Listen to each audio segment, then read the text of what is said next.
This is Joe with Film Alliance, and we've already received so much support, so now many people can watch this short documentary for free. To continue to see films like this one, please remember to like this video and also comment on what you think about all of the shots that I got with the ZV-E10.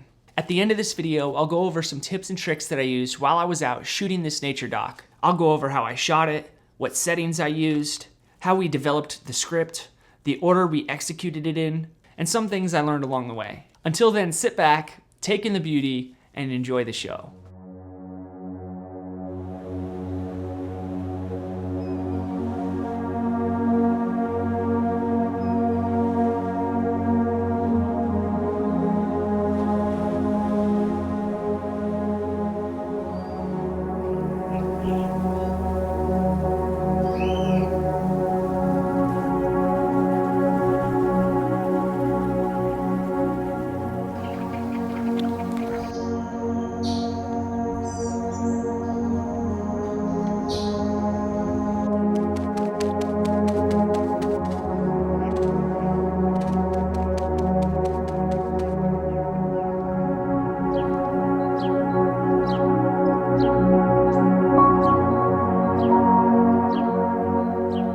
To the human eye, the southernmost wetlands of Florida are beautiful and full of life. But for the animals and insects that call this swampland home, life for them is as hard as it gets. The swamplands in this region cover over 4,300 square miles.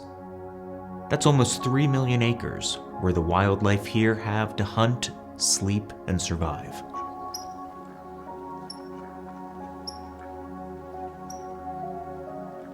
Every night spent in this environment may be the difference between life and death.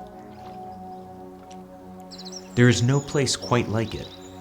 The serenity of the forest is met with the harsh reality of everyday life. There's nowhere safe to hide. There's no better place to catch a free meal. In this environment, you are the hunter and the hunted at the same time.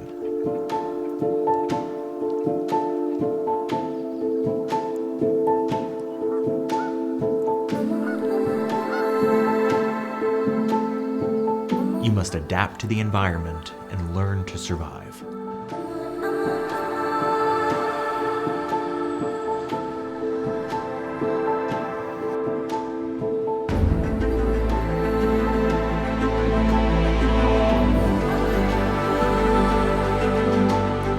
Some animals have the instincts they need at birth, and others have to learn the ways from their mother. This lost world is hidden in a cluster of palm trees, slash pines, and bald cypress trees.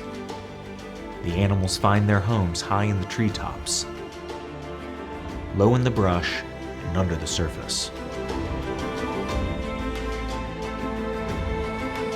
Hydrologists local to this area have devised and developed canal systems which are the means to a meal for the many who live here. There are over 196 different species of birds, 300 different species of fish, 50 different species of reptiles, and 40 different species of animals. That's a lot of mouths to feed, but they are in an excellent place to meet that demand. The wetlands of Florida live a world apart, where these animals' relatives spanned thousands of years. Although this looks like a paradise to most, in actuality, it is a place where survival is ruled by all who dwell in it. This program was funded in part by Envato Elements and by the contributions of subscribers who have liked this video. Thank you. This is Film Alliance.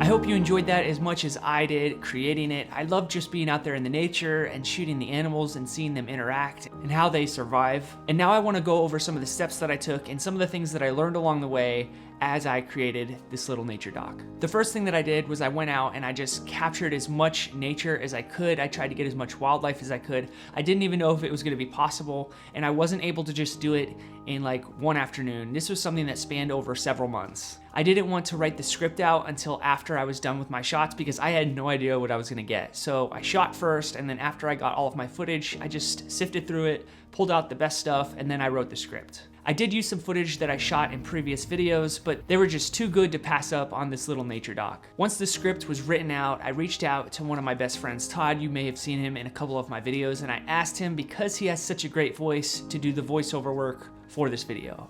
While I was writing the script, I wasn't 100% sure about the format or how the narrators normally do it, so I had to watch a couple nature documentaries to be inspired, to know exactly what to say, how to do the introduction, some of the bodywork, and then the conclusion. So after he recorded the voiceover and he sent it back over to me, that's when I started to figure out which music I wanted to use, because I knew that the music had to coincide with the way his voice sounded and also with what you were seeing on the screen. And that took a pretty long time to find the right music. Now that's how I structured the documentary. Now let's go out into the field and I'll show you how I got some of those shots. You may have noticed in that opening shot, I had a nice wide angle shot of the forest as we were punching in. So for that shot, I used my Tamron 17-28, or you could really use any wide angle lens that you have. And then I also put it on the gimbal, that way I had a nice smooth forward punch in. And then I set it to manual exposure, and I was underexposing because we had that sun shining through the trees, and I didn't want that to be completely overexposed. I also shot it in 120 frames per second. Another thing to remember when you're doing like a scene establishing shot is use the widest angle lens that you have.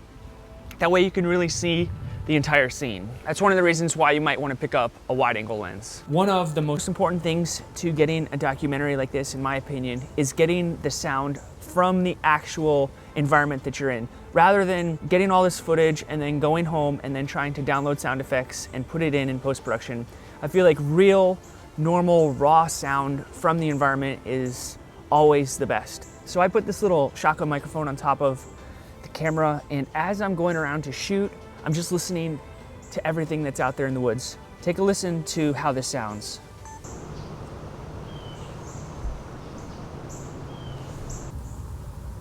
See, you get that real, raw, natural sound, and I love that.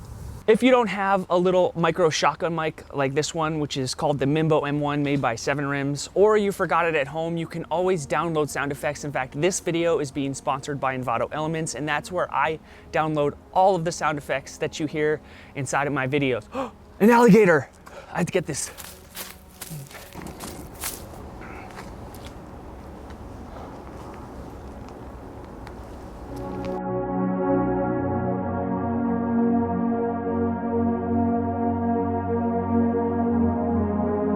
Just kidding, I got that stock footage from Envato Elements, but that's just to show you that you can get anything you want. All I did was typed in alligator into the stock footage portion of Envato Elements, and that's what I came up with. But they have so much more than just stock footage and sound effects. They have photos and motion graphics and video templates, and right now if you purchase the annual subscription, you'll get 50% off, which comes out to be less than 20 bucks a month. I'll leave a link in the description so you guys can go take a look to see if it's something that you are interested in. So one thing that I had to make sure I did on every single one of these shots is I turned my focus to center focus. That way, whatever is inside that little red box in the middle of the screen, that's what the ZV-E10 will focus on. That helps a lot with when we're in brushy areas and I'm trying to get like a bird or something through the brush. Instead of the camera being in wide focus, where it will focus on what's mostly in the screen, it'll focus directly. It's like a strategic or a surgical way to focus on whatever the camera is pointing at, and that's how I got a lot of these shots. One thing I wish I would have known before I started this entire process was to always use a monopod or a tripod when I have the long lens on this camera. What I found was when I was hand holding the camera and I had the long lens on, sometimes the footage was just too shaky for me to even use it in post-production. But once I put the monopod on, or I made sure my hand was on something that was stable, that's when my footage became better. So there was a lot of unusable footage throughout this entire documentary, believe it or not.